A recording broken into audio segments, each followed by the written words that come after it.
Welcome back, we're in the man cave. We got the Stoeger XM1.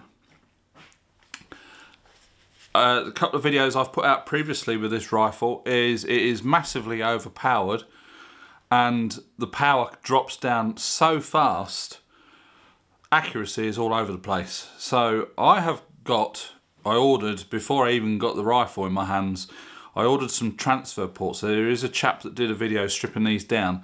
He's in the UK. Legal limit in the UK is 12 foot-pounds. And he was getting about 8 foot-pounds out of his. So he wanted to he'd sent it back once to the gun shop. They sent it back to him. He got 9 foot-pounds. So he stripped it down and fitted a new transfer port. Did a bit of experiment and I think he went up to like 15 foot-pounds, but then brought it down with another one and it was just under 12 foot-pounds. Well within the legal limit, and he was getting consistent shots. And from what the videos, I can't remember, I'll put a link to his channel down below anyway, so you can go and check it out if you're interested. But this, putting out just over 30 joules, and it drops down quick, so you get a couple of shots at 30, then you get a couple at 29, a couple at 27, 28, and it drops down 26. It's not consistent and the pellets are all over the place. So we're going to strip it down, see what transfer port's in it. I've got a selection. I've got 2mm, 3mm, 3.5 and a 4. I don't think I need the 4. But let's take it all apart and see what we can come up with.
This is the original transfer port, and that's a 3.5mm drill bit.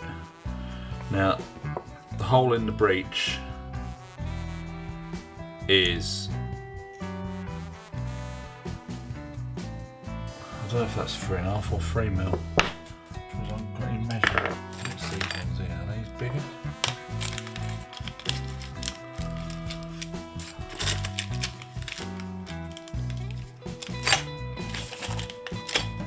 I think that's 3.5mm. It goes in and it does wobble from side to side. Now on the air tube it's the same. It goes in there and so it's slightly bigger than 3.5mm, as is the original transfer port. Now other videos where I've seen these transfer ports, they look a bit beat up. So does that one. I don't know if you can see that with focus. So I've got a selection here from 2mm, 3mm, 3.5 and 4. 4 is going to be too big, that's going to be too powerful. So we'll put that to one side. So we've got 2, 3 and 3.5. I think I'm going to put the 3mm back in. All I can really do is put one in and try it. The only thing is, I'll put that one in and we'll see what happens. I'm going to pop a bit of grease on the bolt while I'm at it.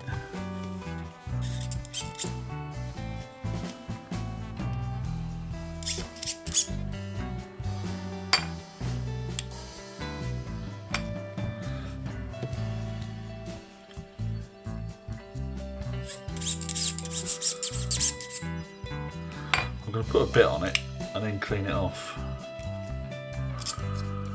Obviously clean the excess off.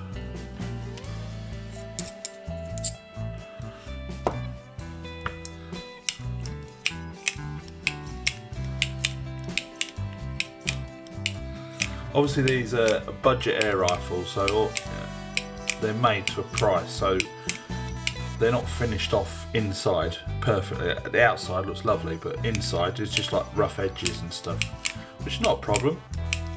You know, you expect it with these sort of things that are cheap.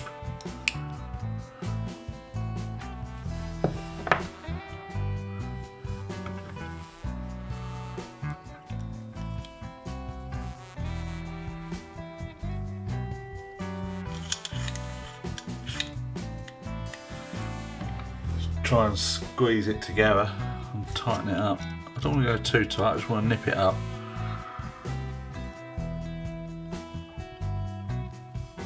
Just give it a little pinch. Just greasing the spring up and the hammer spring and stuff. Now there are some hammer springs available on eBay which are supposed to upgrade it, but apparently people have tried them and they don't really do a lot, so I shan't be bothering with that. That can go back in there.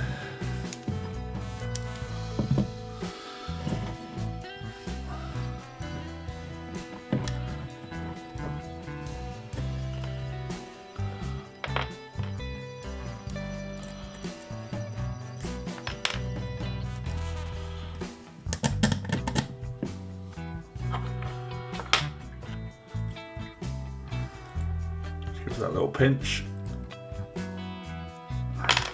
Just make sure it cycles now.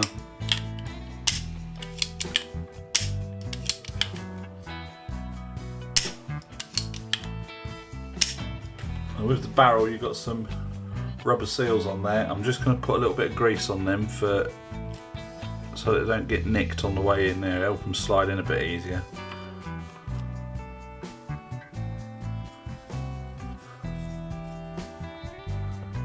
Again, just because the action of the barrel and everything is such a tight fit in the stock, I'm not doing them up too tight, just nipping them up. Get the trigger guard back in, nip it up again. Just wipe some of this grease off the trigger.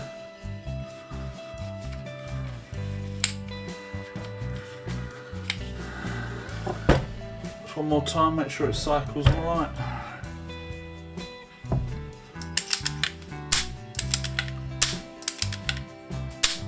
Right, I'll get it pumped up and we'll do some power testing. So really quite straightforward to take these apart. There's not much to a bloody PCP air rifle, is there, from what I can gather. Couple of screws in the bottom of the stock, take another one for the trigger guard, take that out, pull the whole workings out of the stock, so you're left with just the barrel and the air tube, and you've got all your action at the end here. And then it's just a case of undoing some Allen screws and just taking things apart. We got down to that valve quite easy. It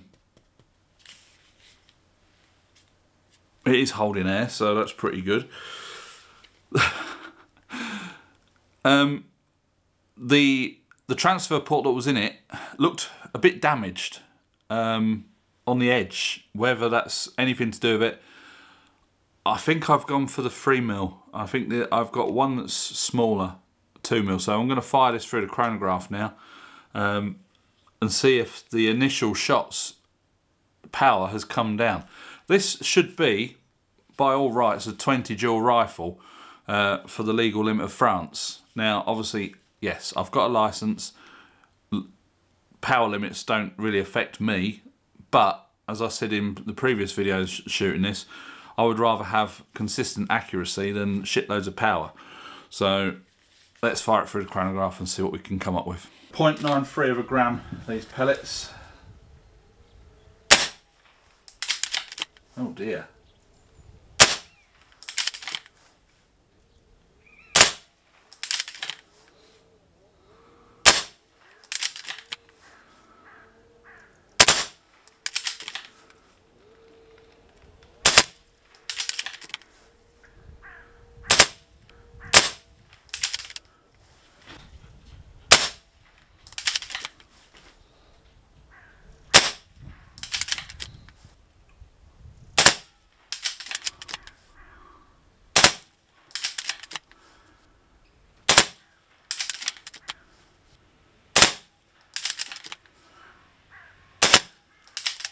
Let's have a quick reload.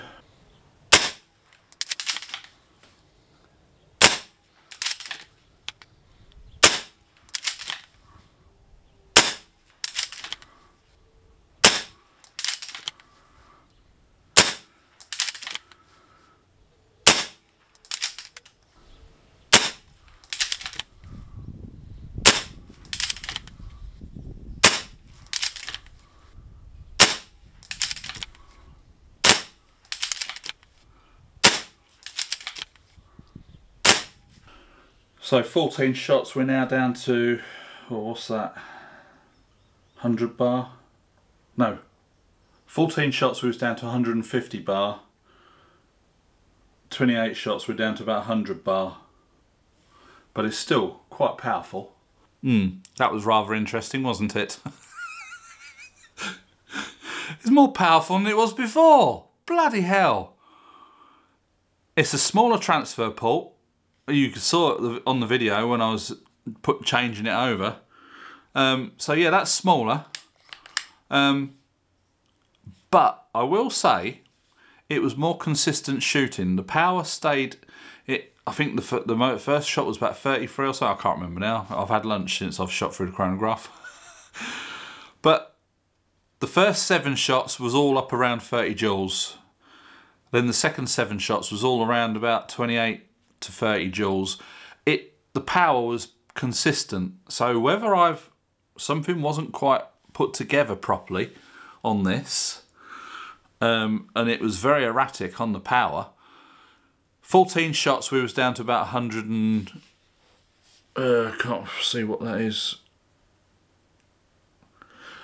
So after 14 shots we was down to about 170 bar, maybe 150. That's so small. I need better magnifying glasses, I think. Second lot of 14 shots on the chronograph did come down, but they was all sort of consistent. When I was doing it outside, I'll have to do a comparison. I'll go back and edit the other day's shooting before I do today's, and then you'll get a better representation. Same pellets, pumped the rifle up to the same amount of PSI. I didn't go full on with pellets. I just did 28, so four magazines worth. The power seemed consistent. Although the power was dropping down, it wasn't dropping as quick. As I say, I don't know. What I'm going to do now, before I try changing the transfer port again, is I'm going to see how accurate it is.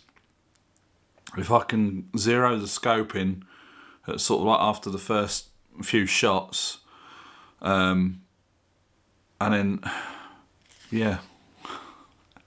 So that's going to be it for this video. That's how you change your transfer port in a Stoeger XM1. I probably will do an accuracy test before I change to the 2mm transfer port.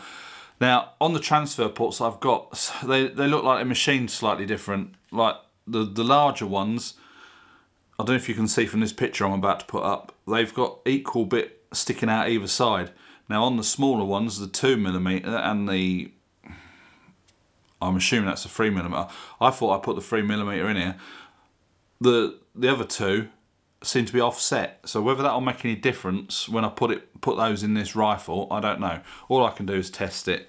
Yeah, I mean I've got seal kit for this rifle. It came with it when it was new, so if there's any issues with the seals, I can change those. I've got 2 sets of all the seals, 2 sets of everything, so you know that shouldn't be a problem. But yeah, easy enough to work on. You know, do it yourself. It's a piece of cake, but you really have got to have a chronograph to see what's going on when you're doing anything with air rifles, so you stay within the legal limit. So yeah, hope you enjoyed this video. Please give it a big thumbs up, subscribe if you haven't already, and we'll catch you in the next one. Bye for now.